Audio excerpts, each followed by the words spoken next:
There are 4 ways Chinese characters were created. They are pictographic, hint, logic, and pictophonetic.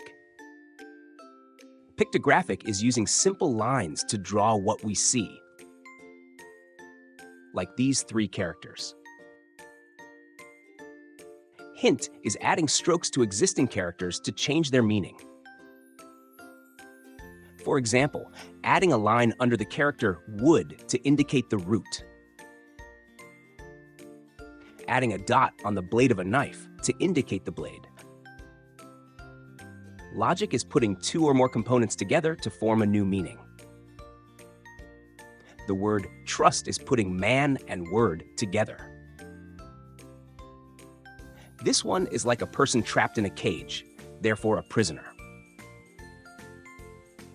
Pictophonetic is the most convenient way of creating characters. In such characters, one part indicates the pronunciation, while the other conveys the meaning.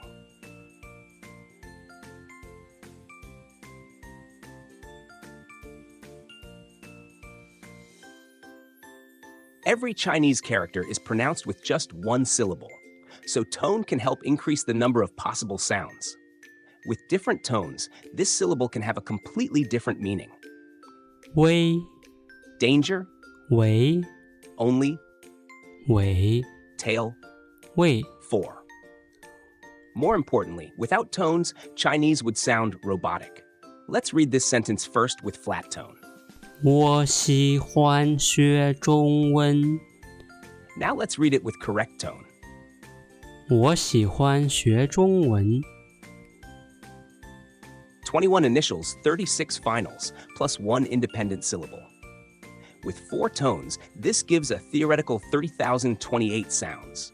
But many combinations aren't pronounceable, so only about 1,300 real syllables exist. However, there are around 3,500 commonly used characters, which leads to many homophones and characters with multiple meanings. That's why most Chinese words have 2 or more characters to avoid confusion. For example, there are more than 20 characters pronounced. 意 So when I say 没有意 this will be very confusing for audience. But when it combines with other characters in a set phrase, the meaning becomes clear. 没有意义 No points, 没有意见 no comments, 没有益处 no benefits. Also, one character can have different meaning in different words, like this one, 别离别 leaving, 别人 other people, 别走 don't go.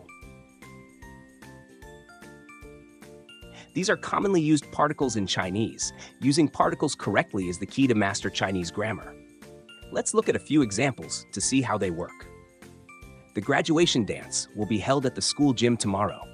明天在学校体育馆要举办毕业舞会。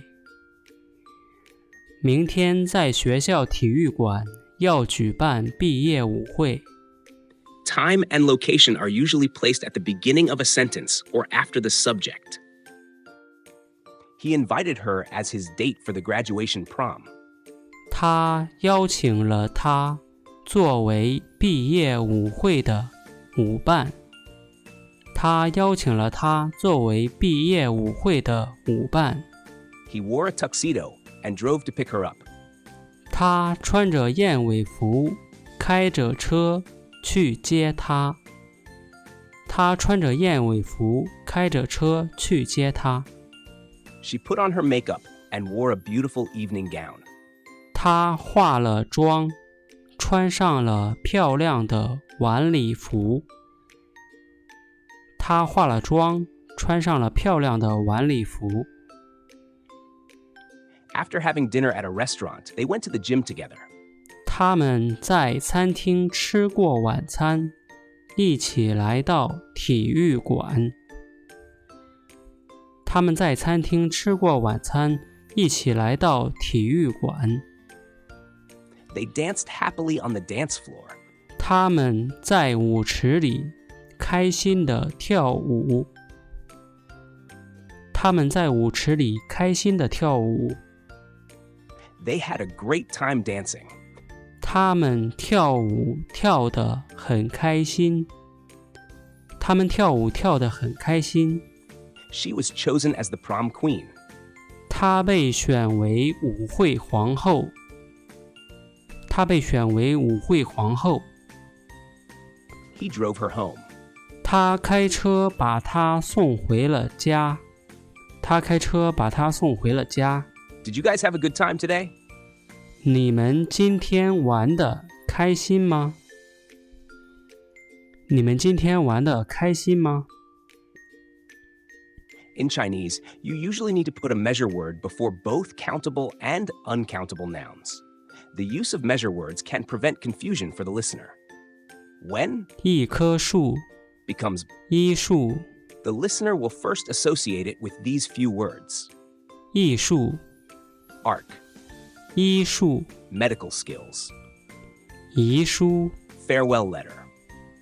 个 Is the most frequently used one among all measure words. When describing the number of people, 个 must be used and cannot be replaced by other measure words.